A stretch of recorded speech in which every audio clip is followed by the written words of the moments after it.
Assalamualaikum. Ada 3 sebab kenapa budak-budak Wattpad kena beli R15 ni.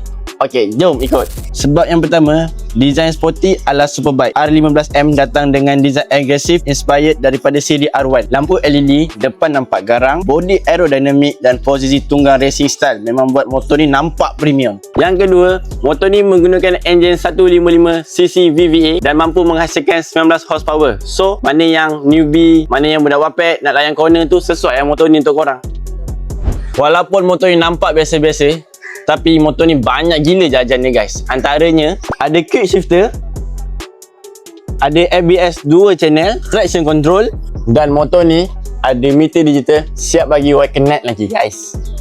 So mana-mana budak Wattpad yang tak reti nak menyabar, yang baru nak main motor, yang newbie, bolehlah ambil motor ni Korang boleh isi form sekarang dan penghantaran kita percuma seluruh Semenanjung Malaysia.